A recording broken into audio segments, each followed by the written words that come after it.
Un consejo para todos ustedes, porque estamos en febrero ya, segundo mes del año, pero estamos en verano y Vía Confort tiene para ustedes este regalo. Llévate este LED Samsung HD 28 pulgadas con soporte de regalo en solo 12 cuotas de 579 pesos. ¿Sí? Así como lo escuchás, 12 cuotas de 579 pesos con el soporte de regalo. Aprovechá lo que es este verano de ofertas increíbles en Vía Confort. Llama ya al Fonovía 2507-3883. Quedan todavía muy pocas unidades. Y bueno, ya quedó dicho en el final del bloque anterior, cuando era edil el doctor Ojeda, nos comentó que ya fue polémica justamente la aprobación por la Junta Departamental de Montevideo, en su momento, la otra administración, de las obras del llamado Corredor Garzón. En el medio de una gran polémica, desde las empresas de ómnibus, los vecinos movilizados, además los comerciantes,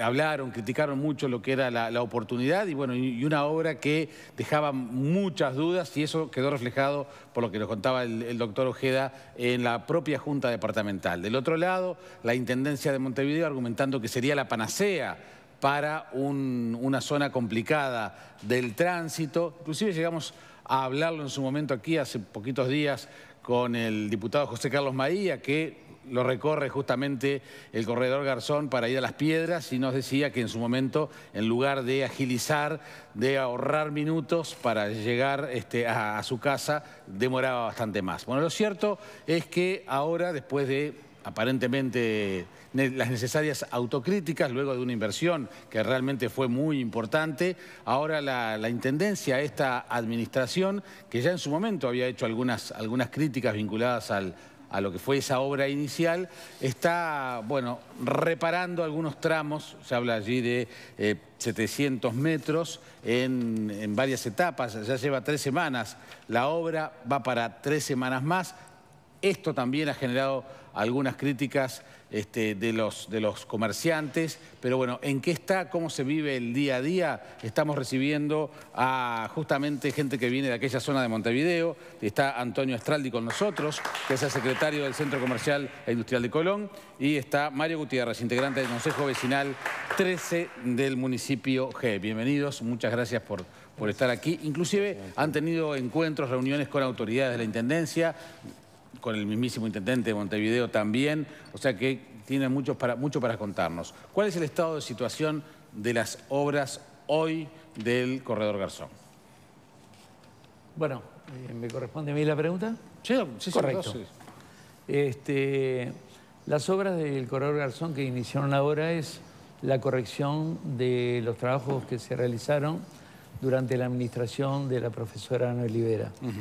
Quien antes de retirarse como intendenta de Montevideo reconoció públicamente que con el Corredor Garzón se habían equivocado y que ameritaba tener una consideración y una reforma en el mismo. Pero dentro del periodo de ella, por causas que las sabrá ella porque las desconozco, no le fue posible encararlo. ¿Eso se los dijo a ustedes personalmente? Correctamente, públicamente, y está en distintos medios de prensa. Pero si hubo reunión con ustedes. Personal. Ahí está. Personal. O sea, Ana Olivera sí tuvo la diferencia de, en reiteradas oportunidades, acudir al llamado nuestro de nuestra sede social y hablar con nosotros, que estábamos el Centro Comercial e Industrial de Colón, Rotary Club Colón, Club de Leones de Colón, comisiones de vecinos, Complejo Habitación América y muchas otras fuerzas vivas de la zona. Ella ahí públicamente hizo esos reconocimientos e inclusive con el tiempo vino la remoción de un director, del director Gerardo Urce, que fue quien dijo que el corredor, si tenía que hacerlo, volvería a hacerlo tal cual lo hizo. Entonces ahí, bueno, lo removieron del cargo a Ana Olivera y ya posteriormente ingresó la nueva administración del ingeniero Daniel Martínez, con el cual ya hemos hablado más de una oportunidad y entendió lo mismo que Ana Olivera. Reconoció que había errores, que a la Intendencia no le había colmado las mínimas expectativas que tenía el Corredor Garzón y que era necesario hacer algo. Lo que le sugerimos en ese momento, que entendíamos oportuno y que si se hubiese tenido en cuenta desde el inicio, pretendíamos que se hiciera la misma obra que se hizo en Boulevard Artigas, en el tramo entre Luis Alberto Herrera y Garibaldi. Una división única central, con 3 carriles al norte, 3 al sur, y los refugios de parada de ómnibus volvieran a las clásicas veredas. Por un montón de razones. Por temas de seguridad, por tema de practicidad, por mejor funcionamiento del corredor en su conjunto y para que la zona no se viera tan afectada por un mal servicio que es lo que estaba brindando. Inmediatamente Daniel Martínez se comprometió a venir en una segunda instancia. Esto fue, hablo, un periodo 11 de mayo, 11 de julio de este año pasado. Volvió con los directores, entre ellos el director de Movilidad Urbana, Pablo Itamuso, y lo dijo muy claramente. Bueno, tenemos que empezar en hacer algo, iniciar un proyecto en el tramo de donde está la zona comercial de Colón, que va desde la calle Carve hasta Benes y Irigoyen, tratando de llevarlo a la clásica avenida Garzón, con esa división central que pretenden, dejar libre todo el resto del corredor y volver a los refugios de las paradas de los ómnibus a los lugares de las veredas clásicos donde estaba. Mario, eso es lo que se está haciendo ahora. Esa fue la obra que comenzó. Eso es lo que se está haciendo ahora. Sí, nosotros en este periodo, por lo menos en el Consejo Vecinal 13, no había comisión de movilidad. En este periodo se creó y entre algunos pedidos iniciales, en una reunión que tuvimos con Itamusu, le planteamos que queríamos saber si había algún plan a futuro sobre el corredor Garzón. En ese momento nos dijo que se estaban haciendo algunas modificaciones muy básicas, como cruces a la izquierda que estaban habilitados, irlos sacando, la sincronización de los semáforos, pero que la Intendencia estaba estudiando qué otras modificaciones se podían hacer, sin hacernos mención al tema de una obra como esta de ahora, que en realidad también contempla mucho de los reclamos de los vecinos, como decía Straldi, y de los propios comerciantes también. En su momento nosotros tuvimos, obviamente que cuando terminaron de elaborar esta parte del proyecto, fuimos citados al municipio y ahí a las comisiones de obras, de movilidad, de transporte, de los consejos vecinales, al consejo municipal y al alcalde, en ese momento se le presentó todo este proyecto de modificación del corredor Garzón, donde se nos explicó que, bueno, que iba a haber levantamiento de las cordonetas que estaban para eliminar el corredor desde Carve hasta Margarita. Eso son, lo que se está haciendo ahora son 700 metros. Son 700 metros, es de Carve a Margarita. También hay una parte que sí va a quedar una cordoneta que no va a ser central, que es para que los ómnibus puedan salir de la terminal, y porque la idea de esto es darle preferencia al transporte público. Entonces, a la salida de la terminal, lo que se hace es preservar una cordoneta para que ahí los ómnibus puedan tomar Garzón para mezclarse en el resto del tránsito. Con estas modificaciones, ¿ustedes creen que parte de los problemas se resuelven? Sí, sí. Aparte no es la única modificación. Hay una modificación que apunta a la mejora y también fue uno de los reclamos de la gente. Porque acá siempre se habla del corredor Garzón, pero no se habla de todos los barrios que están involucrados con el tema del corredor Garzón. La complejidad que se ha dado en el tránsito internamente por la gente que evita el corredor, las demoras, que ha sido uno de las piedras más grandes. Sí, claro. Acá también está previsto que ahora, en vez de hacer un recorrido inverso, como se le dice, que los ómnibus vayan hasta la terminal, vuelvan para ir para Lesica. Acá el recorrido, cuando llegan a Avenida Lesica, los ómnibus entran, pasan por la terminal del Complejo América, de ahí siguen a la Terminal Colón.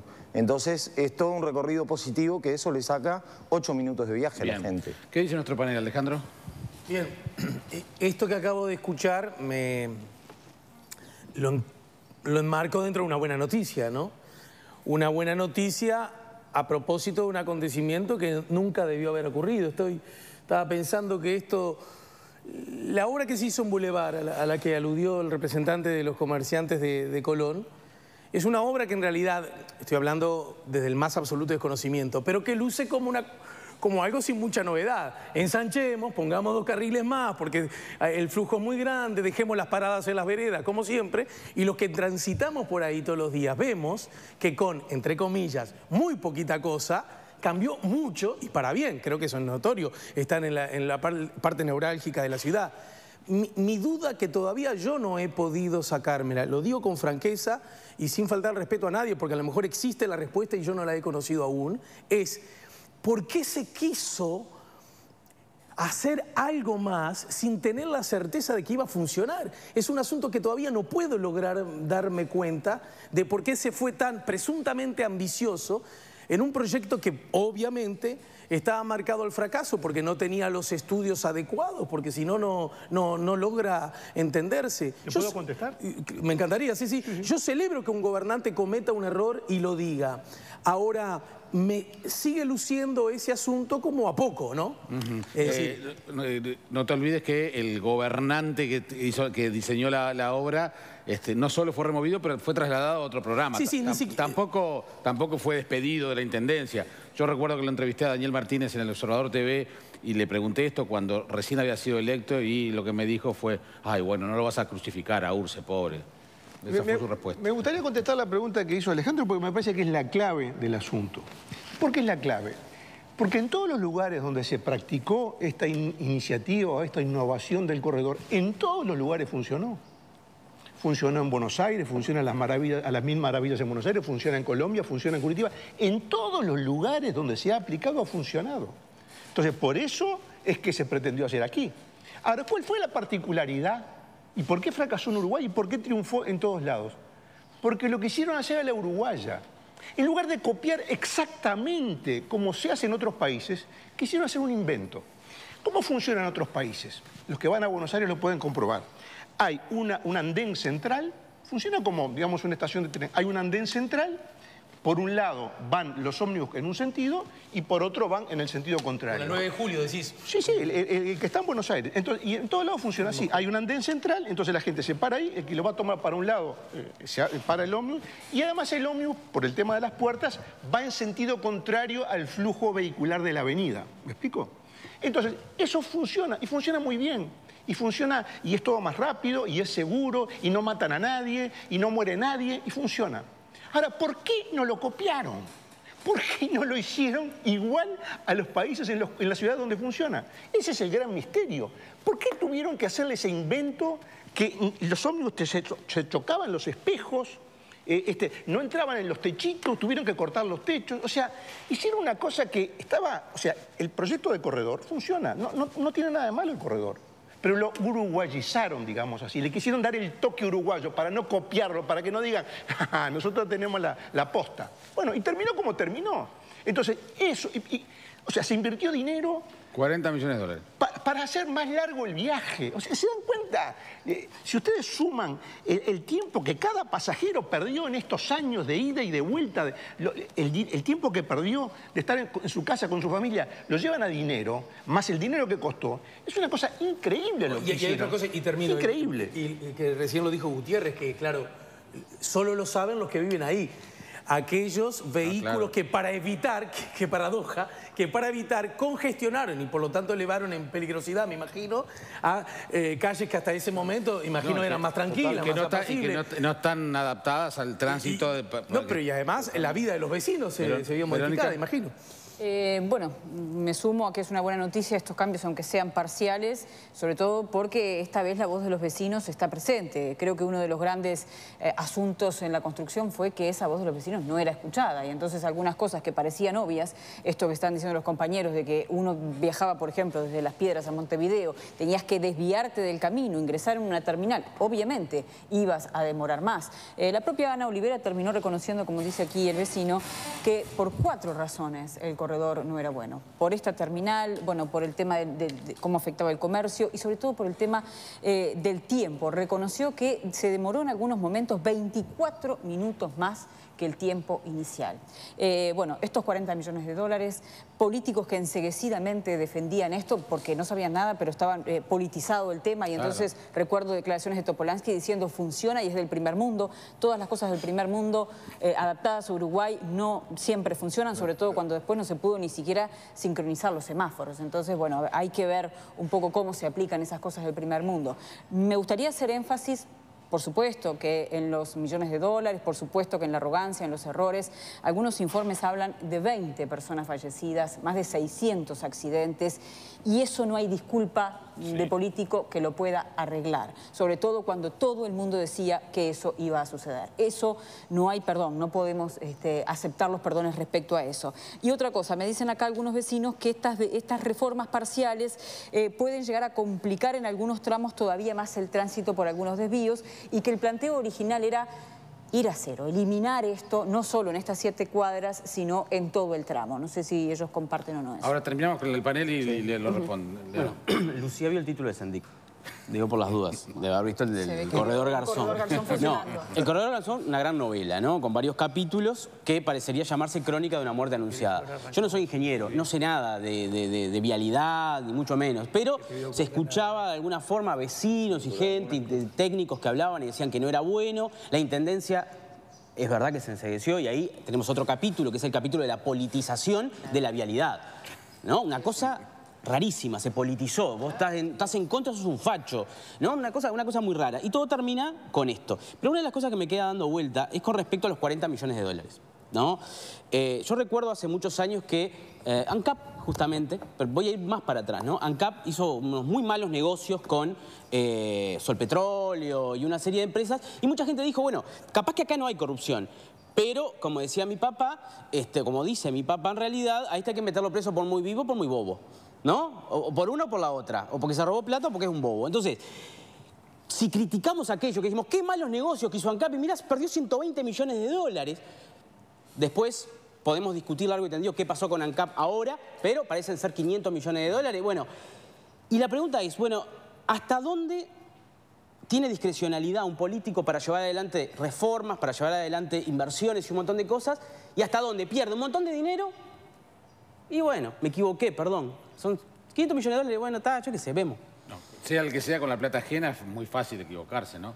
Hubo una pregunta concreta de... Sí, agregan acá que también están en contra los vecinos de la eliminación de la terminal en el Complejo América, ¿puede ser? Sí. Bueno, a ver, ¿cuáles son los planteos de los vecinos realidad, hoy en función de la reforma? Por alguna de las cosas que yo escuchaba ahora,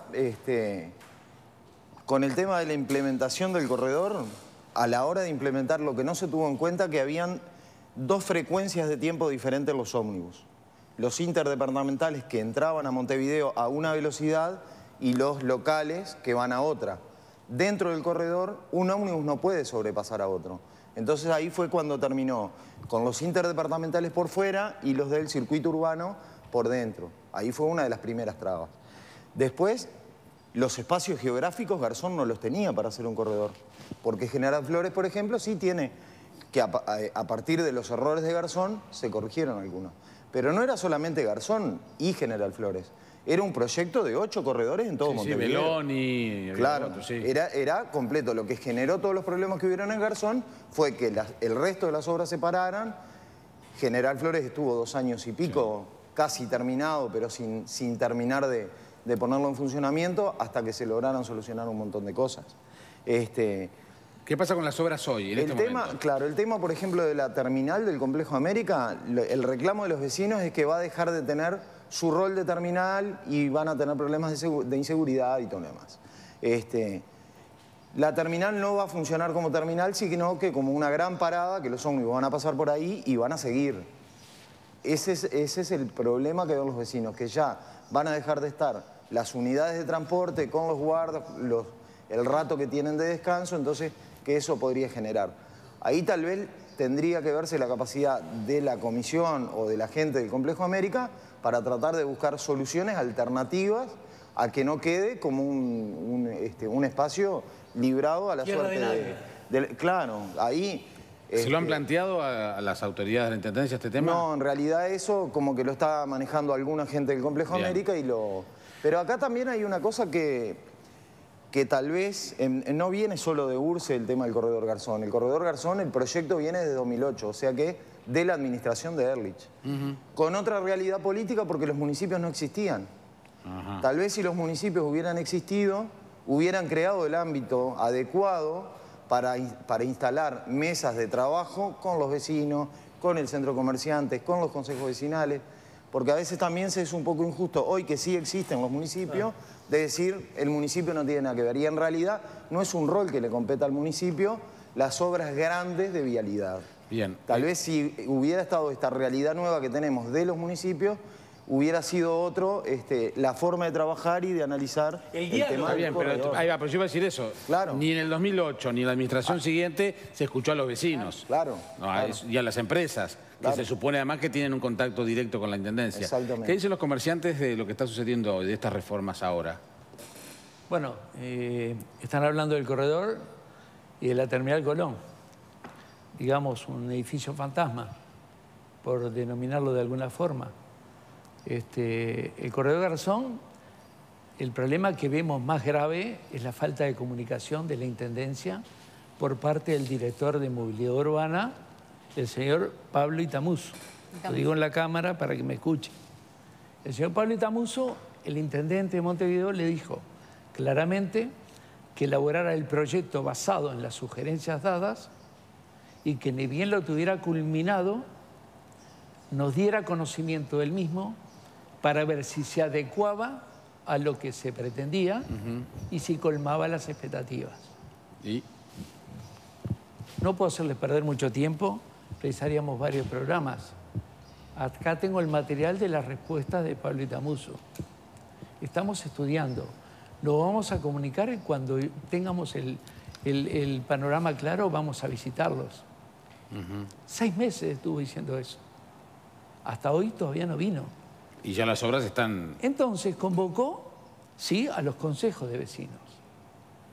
Yo fui concejal durante 3 años en el Centro Comunal Zonal 12, sé cómo funciona el sistema. ¿Está? Ahora, lo que no entiendo, Pablo Itamuso, si la Fuerza Viva de Colón le reclaman las obras, le fundamentan las razones por qué de los cambios, porque no es una cosa caprichosa, está fundamentado. ¿Por qué razón convoca a otra gente que no participó en esta instancia para informarle de lo que va a hacer y a nosotros nos ignora? Cuando el intendente le había dicho... Nosotros a él infinitas notas le mandamos, las tengo todas acá con la respuesta de él, que no se escapan de lo mismo, 2 renglones. A tal punto que nos llevó a hablar con la doctora Ana Agostino, la defensora del vecino, y pedirle que incidiera en el tema. Inmediatamente cuando conoció la problemática, vino hasta el centro comercial, se reunió con Leones, Rotarios, centro comercial y vecinos, y entendió perfectamente el problema que teníamos. Amén de que ella intercedió, que no me cabe la menor duda porque vi lo que hizo en su gestión, además de los pedidos que le hicimos al alcalde Gastón Silva, para que Pablo Itamuso se comunicara con nosotros y nos mostrara cuál era el proyecto de lo que iban a hacer, aún así seguimos esperando. Hablamos con el arquitecto Lara, de la empresa Stiller, que es la que tiene la encargada de ejecutar las obras. Un caballero me dijo, señor, nuestro cliente es la Intendencia y nos pidieron la reserva absoluta. Quiere decir que se sigue manejando como un secreto de Estado y que las obras no es el producto de la inquietud de todos, sino es un verticalazo. Y nosotros ya estamos viendo problemas en las obras, que todavía no están terminadas de ejecutar. Si bien pedimos esa división al medio, como expresé algo similar a lo que funciona en Boulevard Artigas, se hizo en el tramo desde Carve hasta Vélez y Irigoyen. Pero en el tramo siguiente ya cambiaron, ya la división no es central, ya tiende hacia uno de los lados, que no tenemos explicación de por qué. No sabemos si hay zonas de carga y descarga, no sabemos si va a haber lugar de estacionamiento, no sabemos cómo van a funcionar los semáforos. Desde la Plaza Colón hasta la Terminal Colón, en 400 metros, había 11 semáforos. Nos trataron de mentirosos. le sacamos la foto a los 11 semáforos con los nombres de las esquinas de las calles y la llevamos a una carpeta en la Intendencia. Le pedimos que fuera y corroborara. En 30 de mayo de 2012 me fui a la Argentina. Estuve en Buenos Aires, en Juan B. Justo y Corrientes. Tienen lo que se pretendió hacer acá, pero ya funciona. ¿Por qué? Porque le dieron participación a todos los actores antes de hacer las obras. Y acá es algo caprichoso que lo quieren hacer sentado en un escritorio y no escuchan las demás voces. Ha trascendido que... Se llena la boca con la palabra participación. Esto es lo increíble, ¿no? Se han llenado la boca con el vocablo participación. Han hablado 20 años de participación, invierten 50 millones de dólares, no le preguntan ni a los vecinos ni a las empresas de transporte. ¿Qué participación? Las alcaldías son parte de la participación. Como decimos una cosa, decimos la otra, ¿no? O sea... Y perdón, para redondear, que hice referencia a la Terminal Colón, le sugerimos ahora a Daniel Martínez, y yo también hablé personalmente con él, que creo que muy próximo vamos a tener un nuevo encuentro por todo esto que está pasando, que la Terminal Colón cree un centro cívico metropolitano que atienda a las necesidades de la región oeste de Montevideo y el sur de Canelones. A raíz de este... Porque es un fracaso. A raíz de este intercambio, ¿cuál es el papel que hoy está jugando el municipio? Perdón, ¿municipio G o la Intendencia? No, el municipio, o sea, como intermediario. En realidad, el municipio lo único que puede hacer es tomar un rol de articulador. Sí, el municipio solamente. Yo haré una semana nomás, le mandé un mail a Gastón Silva, que me lo respondió inmediatamente, y las consultas él las tiene que derivar a movilidad urbana. Él no puede contestar. Claro, por eso, entonces... O sea, lo sentí como amordazado, porque es con quien mantenemos diálogo, pero para responder a esto lo sentí como amordazado. Pero me parece, amigo, habíamos empezado en un clima y terminamos en otro. Creo que nos sinceramos, ¿no? Sí. Yo entendí que mirá, se armó el lío. No, horrible, todos empezaron, qué buena noticia. Pero... Empezamos, bueno, ahora sí, estamos charlando. Y ahora parece que retrocedimos 4 corredores para atrás. Ahí va. Hasta 20 años atrás nos fuimos. Nosotros, en esto que era lo que yo decía hoy del tema del rol de los municipios. Vos tenés por un lado la Intendencia, que es la administración central, y el municipio. Tienen los dos atribuciones similares, pero dependiendo de qué área. Por ejemplo, el municipio paga las consecuencias del corredor Garzón con las calles internas de los barrios, porque son obras que le corresponden al municipio como producto de una gran obra que hizo la Intendencia. Claro. Pero tampoco tiene poder de decisión. Lo único que sí puede hacer es esto, articular y tratar de generar los espacios. Claro, es la que tiene poder. No, pero pará. Y está bien que no lo tenga, porque obras de esta dimensión, como fue dicho acá, vos ponías el ejemplo del diputado que ya vive en otro departamento, no es para un barrio, es para ver el área metropolitana. Yo diría ni siquiera departamental, que excede, es área metropolitana. Pero las alcaldías no lo tienen a veces ni para conseguirte un tacho de basura, ¿no? Claro. No estamos hablando solamente de este tema. Pero es que de hecho el área metropolitana, que son municipio G, municipio de La Paz y Las Piedras, son 250.000 habitantes. Sí, claro. O sea, sí, está clarísimo. Siguiendo el consejo de Verónica, vamos a, como los GPS, recalculando la pausa y seguimos debatiendo aquí el corredor Garzón.